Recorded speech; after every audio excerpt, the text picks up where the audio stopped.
What's good? What's poppin', man? It's your boy Helvy. Now we all know that history is just complete bullshit majority of the time, because all it really is, at least in this universe, all history really is just one man's perspective on what truly happened in the past. You feel me? Like, just think about how many things we grew up learning in school that later turned out to be false, right? Like, we grew up learning that, Christopher Columbus was the one who founded America, right? It was him who discovered America. When it turns out it was Americus Vespucci, hence the country being named America.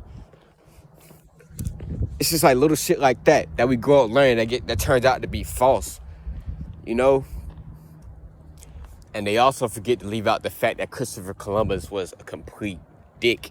Like, he was an asshole in his time. Damn near a fucking conqueror. You know what I mean? And he was a colonizer. They forget to leave out that part.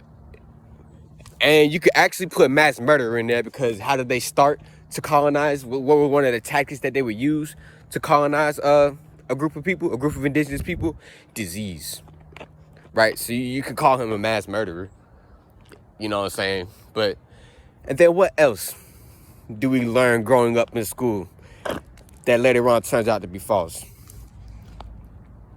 We get taught that, Thomas Edison was the one who invented the light bulb, right? We get taught that Thomas Edison came out with all these great inventions, right? When it turns out that it wasn't even fucking him. He just took the credit for it.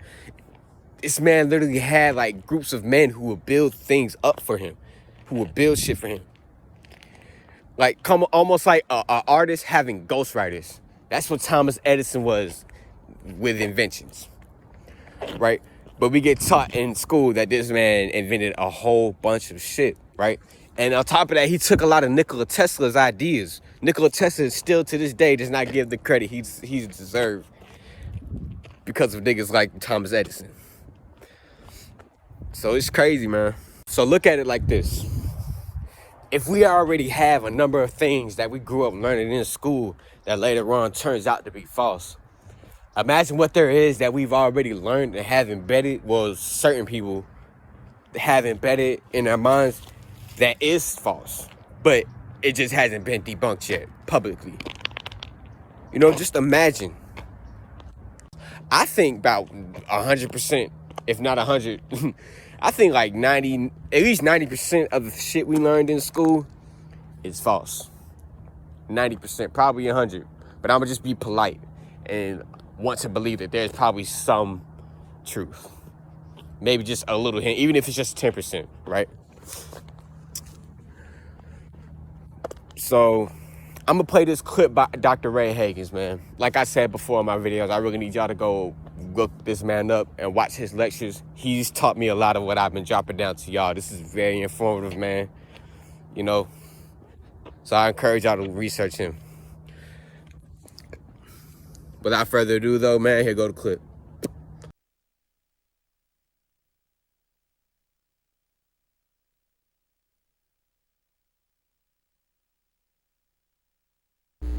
Mind manipulation and the battle for the Bible.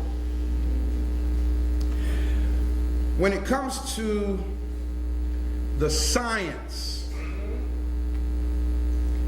of manipulating the mind, no one has surpassed the skill, the stratagems, the agendas, and the goals of the Euro-Gentile powers that have been and still are today. I'm talking about a people who literally have what we call social scientists, social engineers that work full-time for companies like the CIA,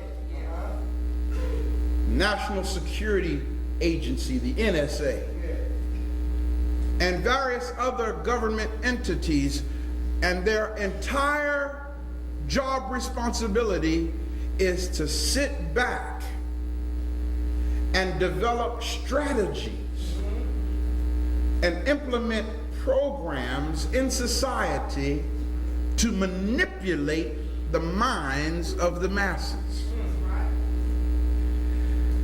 The major idiom that is used to manipulate the minds of the masses is something called history. His story. Napoleon Bonaparte asked the question one day, what is history? And then he turned right around and answered his question. He said, what is history but a fiction agreed upon? Another word for fiction would be a lie, agreed upon. How many of you have ever heard of Winston Churchill? Former Prime Minister of Great Britain. Winston Churchill said these words, and I quote him. He said, history is going to be kind to Great Britain because I'm going to write it. Ain't that deep? History is going to be kind to Great Britain because I'm going to write it. We must always remember that history was written by some very powerful people who have as their agenda the advancement of themselves and not others. The Miseducation of the Negro by Carter G. Woodson is one of the most significant works ever published. In this awesome work, Carter G. Woodson says these words, and I quote him, every man has two educations. That's what he says. That which is given to him and that which he gives to himself. He goes on to say, of the two kinds, the latter is far more desirable. Indeed, all that is worthy in man, he must work out and conquer for himself, he says. He says, it is that which constitutes our real and best nourishment. What we are merely taught, I repeat, what we are merely taught seldom nourishes the mind like that which we teach ourselves. If you would be honest, brothers and sisters, and sit back and just analyze everything you think you know, you would have to admit that over 85% of what you know is what somebody taught you. What's really amazing to me is how we come to the defense of what somebody said is instead of what we know to be for ourselves.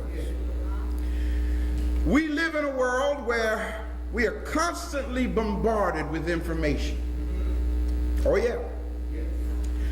Now, how that information is presented to us, the accuracy of that information and how it's perceived is literally what determines our perception of reality.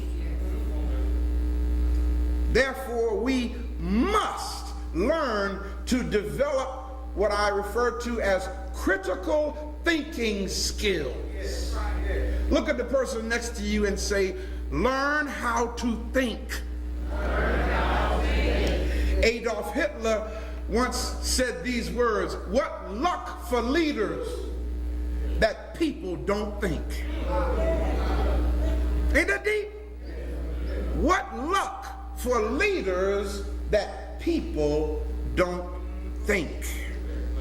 You see, brothers and sisters, when you have a better grasp of how to think, you will enhance your own capacity to assume greater control over your life. When you develop critical thinking skills, your mind will not be so easily manipulated. The reason why most of us experience intellectual manipulation and psychological and emotional control by exterior forces and by other people is because we have not developed within ourselves the habit of critical thinking, especially when it comes to church. Nobody controls the mind processes among black folk like the preacher does. And as a result of misinformed, miseducated, misdirected preachers in the pulpit, we as a people are spiritually messed up. Oh yes, we are.